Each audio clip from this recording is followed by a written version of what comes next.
Desde Dennis Rader, que se derrumbó por el miedo, hasta Carl Panzram, que recibió una dura lección de la vida, las primeras 24 horas tras las rejas cambiaron la vida de estos 8 asesinos en serie, que apenas sobrevivieron para contarlo. Jeffrey Dahmer. Cuando Jeffrey Dahmer llegó al centro penitenciario de Columbia, en Wisconsin, en febrero de 1992, ya era uno de los criminales más notorios de la historia de Estados Unidos. El hombre que se haría famoso por sus terribles crímenes había confesado haber causado graves daños a 17 jóvenes. Su primer día en prisión marcaría el tono de lo que acabaría siendo una estancia corta y difícil entre rejas. Las investigaciones sugieren que Jeffrey Dahmer fue puesto bajo custodia protectora durante su primer año en la institución correccional de Columbia, debido a la naturaleza extrema de sus crímenes, que lo convirtieron en blanco de otros reclusos. La decisión de separar a Dahmer no se tomó a la ligera. Los funcionarios de la prisión entendieron que su notoriedad y los detalles perturbadores de sus crímenes lo convertirían en blanco inmediato de la hostilidad de otros reclusos.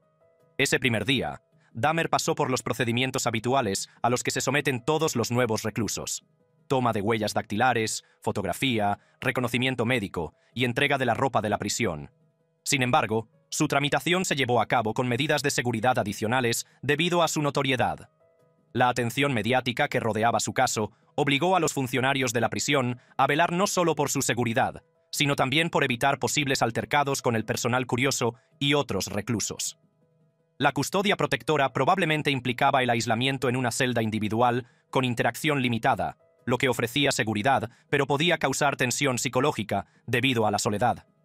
Para alguien como Dahmer, cuyos crímenes sugerían problemas psicológicos complejos, este aislamiento presentaba retos únicos. La persona que había cometido actos tan terribles se encontraba ahora completamente sola. Durante las audiencias judiciales, Dahmer hizo una confesión inquietante que perturbaría a los presentes. En un momento capturado en vídeo, reveló el retorcido pensamiento que se escondía detrás de sus crímenes. Tenía estos deseos y pensamientos obsesivos de querer controlarlos, de, no sé cómo decirlo, poseerlos permanentemente. Y por eso los mataste. Exacto, exacto. No porque estuviera enojado con ellos, ni porque los odiara, sino porque quería tenerlos conmigo. Esta inquietante declaración permitió comprender lo que Dahmer pudo haber experimentado durante esas primeras horas en su celda. La persona que había hecho daño a otros para controlarlos estaba ahora controlada por el propio sistema penitenciario, sin capacidad para tomar sus propias decisiones. Este cambio debió de ser especialmente difícil para alguien acostumbrado a tener un control total. Las condiciones de la custodia protectora a principios de la década de 1990 eran duras y aislantes. Dahmer se habría encontrado en una pequeña celda, de aproximadamente 2,4 metros por 3,6 metros, con solo lo básico: una cama de hormigón, estanterías de metal, un lavabo y un inodoro. Las comidas se le habrían servido a través de una ranura en la puerta de la celda, y solo se le habría permitido ducharse brevemente y disfrutar de un tiempo de recreo limitado, todo ello bajo vigilancia constante. Lo que hacía especialmente peligrosa la situación de Dahmer era la naturaleza de sus crímenes. Un incidente anterior en el que otro recluso resultó herido pone de relieve los riesgos a los que se enfrentaba, lo que sugiere que era necesario tomar medidas de protección desde el primer día. La cultura carcelaria tiene un sistema de jerarquía no oficial, y quienes hacen daño a las personas vulnerables suelen ser blanco de otros reclusos. Los crímenes de Dahmer lo ponían en grave peligro frente a los demás presos. No se puede subestimar el impacto psicológico de ese primer día. Aunque no hay relatos directos de Dahmer que describan sus sentimientos durante esas primeras horas, podemos entender por su comportamiento posterior que la transición fue impactante. Se trataba de alguien que había planeado cuidadosamente todos los aspectos de sus crímenes. De repente, no podía controlar ni siquiera las partes más básicas de su rutina diaria. La decisión de trasladar a Dahmer a la población general después de un año, a pesar de los riesgos, sigue siendo objeto de debate. Esta transición acabaría resultando peligrosa, ya que el recluso que más tarde le hizo daño informó de que Dahmer tenía comportamientos perturbadores, como dar formas inapropiadas a la comida de la prisión. Estos comportamientos sugieren que, incluso después de un año en prisión, Dahmer seguía estando psicológicamente perturbado y era incapaz de comprender plenamente la gravedad de su situación. Desgraciadamente, la historia de Dahmer tuvo un trágico final el 28 de noviembre de 1994, cuando otros reclusos lo hirieron gravemente durante una tarea. Pero si la retorcida necesidad de control de Dahmer lo hizo vulnerable en la cárcel, imaginen lo que le sucedió a un criminal que se creía más inteligente que todo el sistema judicial. Ted Bundy.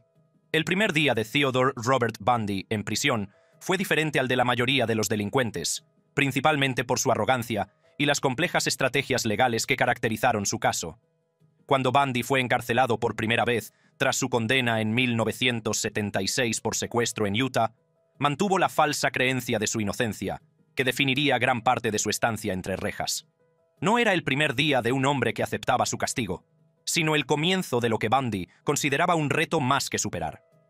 Tras su condena en Utah, en 1976, el primer día de Bundy consistió en los trámites habituales de ingreso, con medidas de seguridad adicionales debido a su notoriedad, lo que posiblemente le llevó a ser recluido inmediatamente en una unidad de seguridad. El hombre que había engañado a innumerables personas con su inteligencia y su atractivo físico se veía ahora reducido a un número en el sistema penitenciario. Lo que hizo que la experiencia de Bundy fuera especialmente única fue su educación e inteligencia. A diferencia de muchos reclusos que llegan a la cárcel abrumados por el sistema, Bundy afrontó su encarcelamiento con la mente analítica de un estudiante de derecho. Entendía el sistema legal mejor que la mayoría de los presos y no veía su reclusión como un castigo por sus delitos, sino como un revés temporal en su batalla legal en curso. Las cartas de Bundy a su primo describían su celda como un espacio de 2,7 por 3,6 metros, con una cama, un retrete y un lavabo, donde pasaba la mayor parte del tiempo. Mantenía una rutina de correr, hacer abdominales, practicar yoga y dormir la siesta, lo que sugiere un intento de adaptarse a su confinamiento. Los múltiples intentos de fuga de Bundy demuestran que estaba lejos de aceptar su situación. Su primera fuga tuvo lugar en 1977, cuando saltó desde una ventana del segundo piso del juzgado. Uno de los aspectos más escalofriantes de la experiencia carcelaria de Bundy fue su capacidad para separarse emocionalmente de sus crímenes. En sus últimas entrevistas antes de la ejecución, habló de sus terribles actos con frialdad clínica, describiendo el proceso psicológico que le llevó a hacer daño a otros. Dijo: «Despertarme por la mañana y darme cuenta de lo que había hecho, con la mente clara y todos mis sentimientos morales y éticos intactos en ese momento, me horrorizaba profundamente ser capaz de hacer algo así». Esta declaración, realizada años después de su primer día en prisión, revela el complejo estado psicológico que Bundy mantuvo durante todo su encarcelamiento. Afirmaba estar horrorizado por sus actos, pero siguió manteniendo su inocencia durante años. Sin embargo, la arrogancia de Bundy no era nada comparada con la obsesión metódica de nuestro siguiente criminal, un hombre cuya necesidad de precisión y control se convertiría en su prisión, mucho antes de que viera el interior de una celda. Dennis Rader. El primer día de Dennis Rader en prisión, el 20 de agosto de 2005, fue capturado con el tipo de documentación detallada que habría atraído a su personalidad metódica y obsesiva. El hombre que aterrorizó Wichita, Kansas, como el asesino, BTK, bind, torture, kill, atar, torturar, matar. Durante más de 3 décadas, estaba a punto de experimentar la pérdida definitiva del control. Algo que debió de ser especialmente impactante para alguien que había planeado sus crímenes con tanta precisión. El 20 de agosto de 2005, Rader fue trasladado al centro penitenciario El Dorado tras su sentencia. El traslado en sí fue una operación de seguridad cuidadosamente planificada, y Rader llegó a las 7:28 de la mañana en el asiento trasero de un coche, acompañado por un coche patrulla del sheriff y otro vehículo con 7 agentes.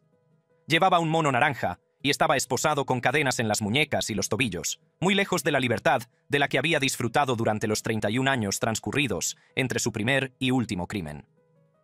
Lo que hizo que el primer día de Rader fuera especialmente interesante fue su emotiva reacción durante el traslado.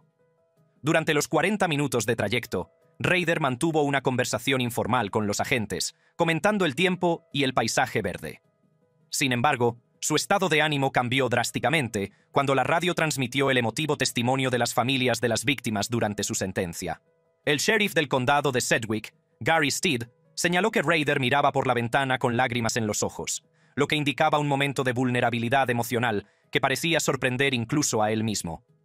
Este momento emotivo fue significativo porque reveló una grieta en la fachada del hombre que había atormentado a familias durante décadas.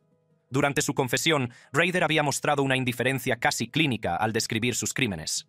Bueno, pensé en lo que iba a hacerle a la señora Otero o a Josephine, y básicamente irrumpí en la casa o no irrumpí en la casa. Pero cuando salieron de la casa, entré y me enfrenté a la familia, y luego seguimos adelante. La forma natural con la que Rader describió sus terribles crímenes durante su confesión contrastaba con las lágrimas que derramó durante el traslado, lo que sugiere que la realidad de su situación finalmente estaba empezando a afectar sus defensas psicológicas. Al llegar, Rader fue recluido en una celda de 7,6 metros cuadrados, equipada con una cama de hormigón, estanterías metálicas, una silla, un lavabo y un bote de basura de plástico. Le dieron un mono marrón y zapatos azules sin cordones, que sustituyeron a la ropa naranja de transporte. La austera simplicidad de su nuevo entorno debió de suponer un contraste impactante con la normalidad suburbana que había mantenido durante décadas mientras llevaba su doble vida. Al principio, Rader no tenía acceso a la televisión ni a la radio, y sus materiales de lectura se limitaban a documentos legales. Esta falta de entretenimiento debió de ser especialmente difícil para alguien como Rader, que había pasado años documentando cuidadosamente sus crímenes y manteniendo registros detallados de sus actividades.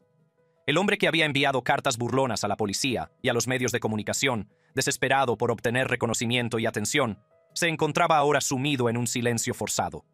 Las comidas se le entregaban a través de una ranura en la puerta de la celda, y se le permitían 3 duchas breves y 5 períodos de recreo de 1 hora a la semana en un área al aire libre de 3 metros por 3, todo ello bajo vigilancia. Estas restricciones representaban todo lo contrario de la libertad y el control que habían caracterizado la carrera criminal de Rader. Lo que hace que el caso de Rader sea especialmente intrigante es cómo se adaptó a la vida en prisión con el tiempo. Rader se ha descrito a sí mismo como la mascota de la prisión, lo que sugiere que se percibe a sí mismo como alguien que recibe un trato especial. Reside en una celda de 2,4 por 3,6 metros en el centro penitenciario El Dorado, que alberga a aproximadamente 1.510 reclusos. La celda está equipada con una ventana y una puerta metálica con una pequeña ventana, lo que proporciona un entorno controlado pero relativamente seguro. Con el tiempo, obtuvo privilegios como televisión, radio, material artístico, libros e incluso un pequeño aparato para calentar comida. Sin embargo, esta adaptación tuvo un costo. Rader sufre de escoliosis, lo que le causa un dolor significativo y limita su movilidad. Y en 2018 informó de un posible episodio médico que afectó a su memoria a corto plazo, su coordinación y su escritura. Pero si la maldad calculada de Rader era inquietante, nada podía preparar al mundo para lo que le esperaba al siguiente criminal. John Wayne Gacy. El primer día de John Wayne Gacy en prisión fue tan dramático y bien documentado como el propio hombre. El 14 de marzo de 1980, tras ser condenado por los daños causados a 33 jóvenes y niños, Gacy fue trasladado al centro penitenciario Menard, en Chester, Illinois, bajo medidas de seguridad extraordinarias que reflejaban tanto la magnitud de sus crímenes como el intenso interés público por su caso. El traslado de Gacy se llevó a cabo con un convoy de 5 coches equipados con armas especiales y un helicóptero sobrevolando la zona, lo que reflejaba la notoriedad del caso y la atención mediática que suscitaba. El viaje a Menard estuvo lleno de tensión. Gacy temió inicialmente por su vida durante el traslado, ya que el convoy tomó un camino de grava en lugar de la entrada principal de la prisión, lo que le llevó a sospechar que las autoridades podrían tener la intención de hacerle daño debido a la indignación pública por sus crímenes. A su llegada, Gacy fue recibido por el alcaide y el subalcaide y escoltado hasta la última celda del 3er piso, rodeado de tenientes vestidos con camisas blancas, lo que indicaba un alto nivel de seguridad. La presencia de varios oficiales de alto rango sugiere que fue tratado como un riesgo significativo para la seguridad desde el momento en que entró en las instalaciones. Como primer recluso en el corredor de la muerte de Menard, Gacy se encontró en la singular situación de ser el único ocupante de su bloque de celdas, lo que aumentaba el aislamiento y el carácter inquietante de su situación. Su primera comida en la prisión consistió en 2 sándwiches de jamón, una manzana y una jarra de jugo de naranja, que le proporcionaron porque no había comido en todo el día. Esta sencilla comida marcó el comienzo de lo que serían 14 años de vida altamente restringida en el corredor de la muerte. Luego fue colocado en su celda de 2,4 por 2,7 metros, sin ventanas, que se convertiría en su entorno principal hasta 1994. El estado emocional de Gacy en su primer día era de miedo y confusión. Describió que se sentía asustado porque no sabía cómo desenvolverse en el entorno de la prisión, ni comprender la mentalidad de los demás reclusos. Esta confesión es especialmente impactante viniendo de un hombre que había logrado mantener una doble vida durante años, engañando a sus vecinos, socios comerciales e incluso a la policía con su encantadora personalidad pública. El aislamiento del corredor de la muerte fue evidente de inmediato. Gacy estaba bajo vigilancia constante, con un guardia asignado para controlarlo cada 15 minutos, que documentaba incluso actividades cotidianas como ir al baño. Este nivel de vigilancia era a la vez protector y opresivo, ya que garantizaba su seguridad al tiempo que le privaba de cualquier sentido de privacidad o dignidad. Lo que hacía especialmente surrealista la situación de Gacy era el contraste entre su vida anterior y su nueva realidad. Se trataba de un hombre que había sido fotografiado con importantes figuras políticas, que había dirigido negocios de éxito y que había entretenido a los niños como Pogo el payaso. Hacer de payaso era una forma de relajarme. Me gustaba entretener a los niños. Como algunas personas, ya sabes, se relajan de diferentes maneras, ya sea saliendo a beber o cosas así. Yo me pintaba de payaso y me relajaba. Se duchaba 3 veces por semana bajo estricta vigilancia, esposado y con solo una toalla alrededor de la cintura, lo que acentuaba aún más la pérdida total de libertad personal. Estas medidas, aunque necesarias por motivos de seguridad, le recordaban constantemente su condición de uno de los criminales más notorios de Estados Unidos. A pesar de las restricciones, Gacy no estaba del todo a salvo de las amenazas. El 15 de febrero de 1983, Henry Brisbane, otro recluso condenado a muerte, le hirió en el brazo con un objeto afilado. Para hacer frente a la monotonía y el aislamiento, Gacy acabó dedicándose a la pintura, creando obras que incluían payasos, figuras religiosas y otros temas. Estas pinturas se convirtieron en objeto de controversia. Algunas se vendieron en subastas y otras fueron destruidas por las familias de las víctimas, que consideraban su existencia ofensiva. Si bien la naturaleza teatral de Gacy lo convirtió en un espectáculo incluso en prisión, nuestro siguiente caso demostraría que, a veces, los actos de terror más aleatorios pueden transformarse en algo inesperado. David Berkowitz. El primer día de David Berkowitz en prisión fue muy diferente al de otros criminales peligrosos, tanto por la naturaleza única de sus crímenes como por su posterior transformación espiritual. Cuando Berkowitz llegó al centro penitenciario de Attica en agosto de 1978 para comenzar a cumplir sus 6 cadenas perpetuas consecutivas por los crímenes del hijo de Sam que aterrorizaron a la ciudad de Nueva York, estaba entrando en una de las prisiones más famosas y difíciles de Estados Unidos. Tras su sentencia, el 12 de junio de 1978, Berkowitz fue trasladado a la prisión de Sing Sing el 13 de junio, luego al centro penitenciario de Clinton para ser examinado y finalmente al centro penitenciario de Attica. Cada traslado supuso nuevos retos y ajustes, pero fue su llegada a Attica lo que marcó el verdadero comienzo de su cadena perpetua. Berkowitz fue puesto bajo custodia protectora o en régimen de aislamiento durante sus primeros años en Attica debido a su condición de criminal peligroso de alto perfil. La decisión de aislarlo se basó en consideraciones prácticas. Su notoriedad como alguien que había herido aleatoriamente a jóvenes en toda la ciudad de Nueva York lo convertía en un blanco probable de la hostilidad de otros reclusos. La realidad de la custodia protectora golpeó a Berkowitz de inmediato. Habría sido alojado en una pequeña celda de aproximadamente 2,7 por 3,6 metros, equipada con servicios básicos como una cama, un inodoro y un lavabo. Sus movimientos estaban muy restringidos y tenía acceso limitado a las actividades de la población general, como el esparcimiento, las comidas en las zonas comunes o la asistencia a programas educativos.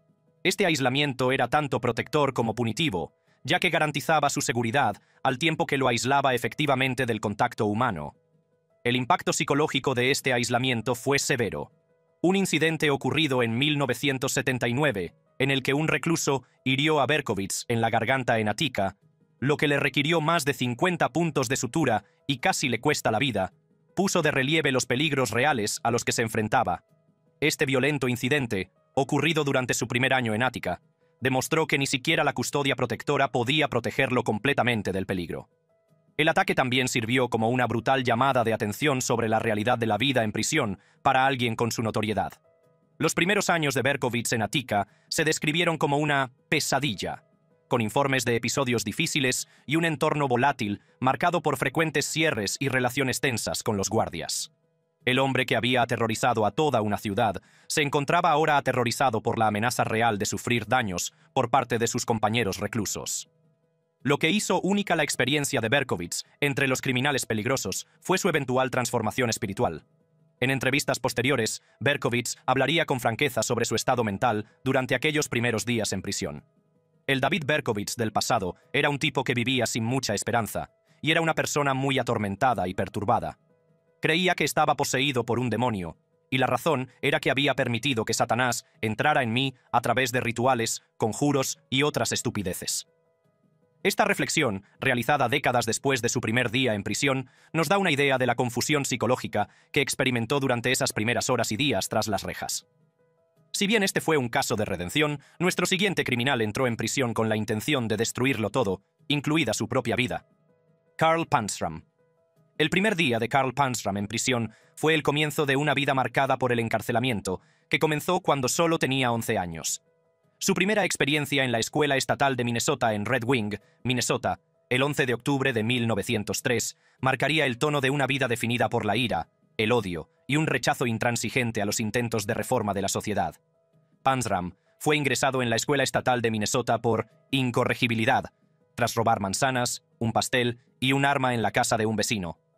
El centro, diseñado para reformar a delincuentes juveniles de entre 10 y 20 años, albergaba a unos 300 chicos, y era conocido por su falta de supervisión y el duro trato que dispensaba a los reclusos.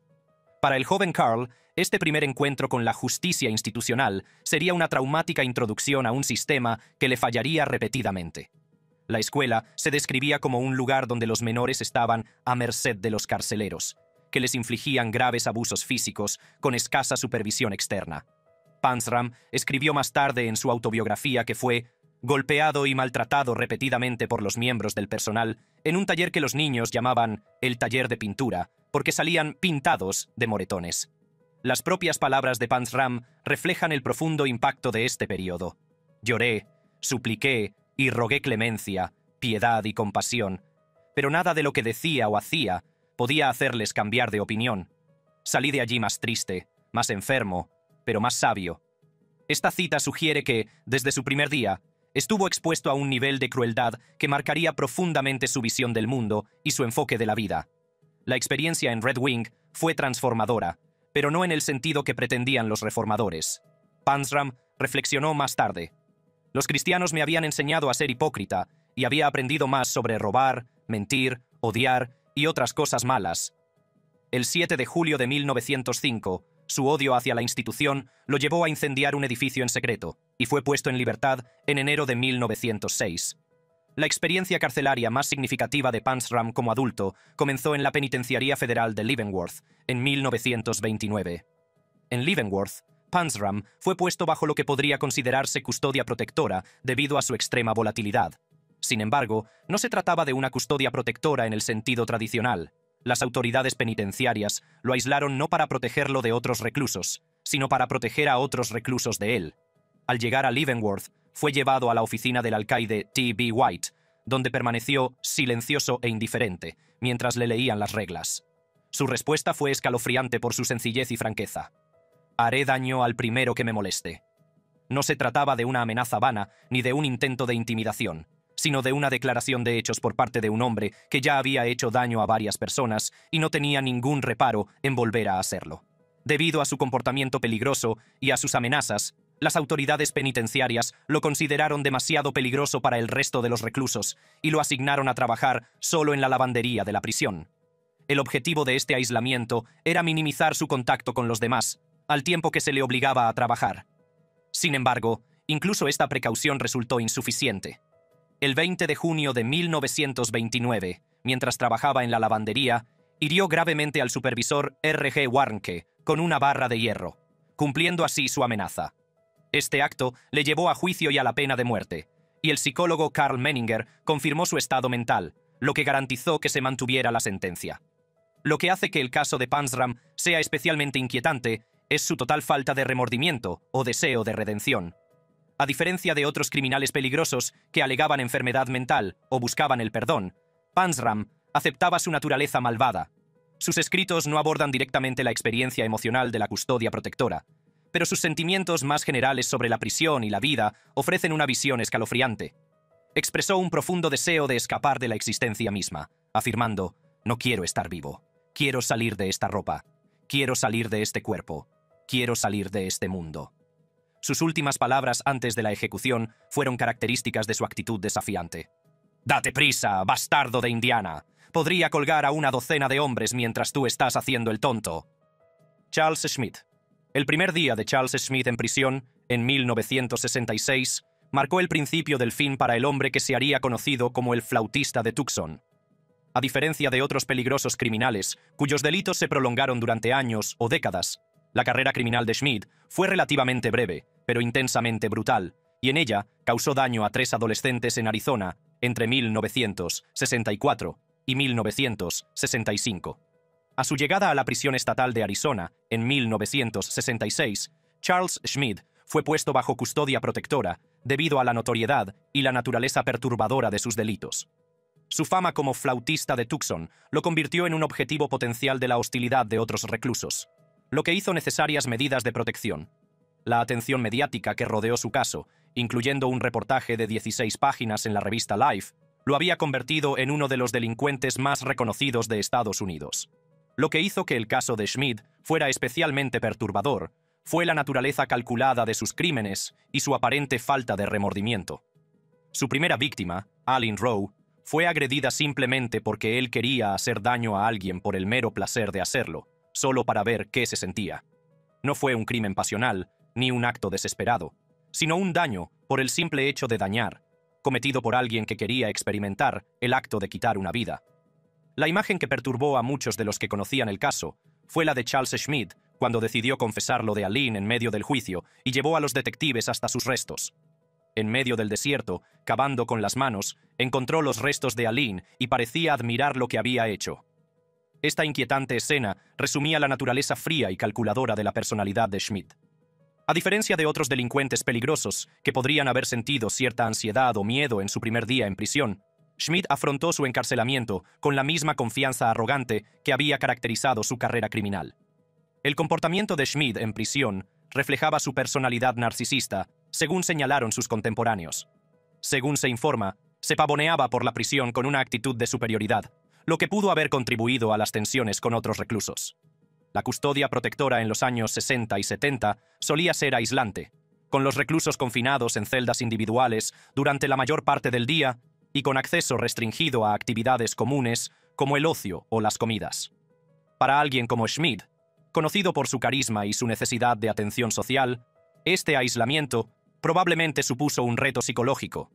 A pesar de las medidas de protección, la transición de Schmidt a la población general quedó patente con su intento de fuga el 11 de noviembre de 1972, junto con el triple delincuente Raymond Hodgins.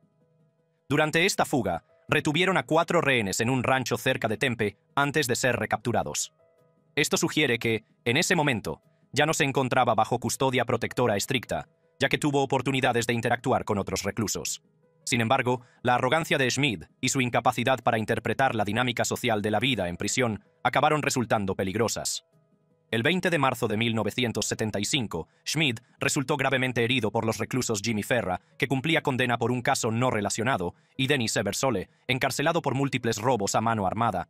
Le causaron heridas graves, que le provocaron la pérdida de un ojo y un riñón. Schmidt falleció a causa de sus heridas el 30 de marzo de 1975. Donald Leroy Evans, la última parada del criminal errante. Donald Leroy Evans representa una de las figuras más enigmáticas entre los criminales peligrosos.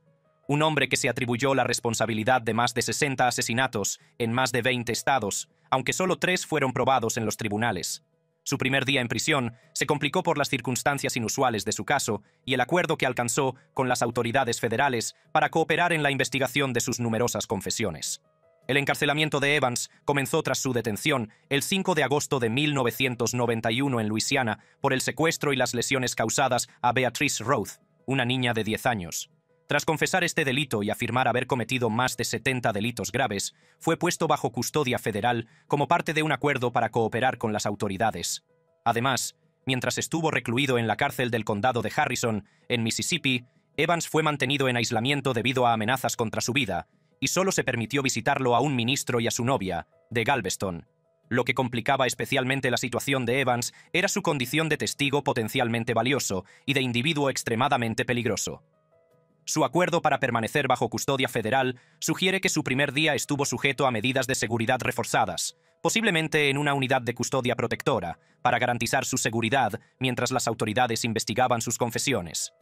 A diferencia de los reclusos habituales que llegan a prisión para cumplir sus condenas, Evans llegó como parte de una investigación en curso. La condición de Evans como autodenominado supremacista blanco pudo haber hecho aún más necesaria la custodia protectora, ya que sus opiniones raciales podrían haber provocado conflictos con otros reclusos. La combinación de sus delitos contra un niño y sus creencias extremistas lo convirtieron en un objetivo desde múltiples ángulos dentro de la jerarquía de la prisión.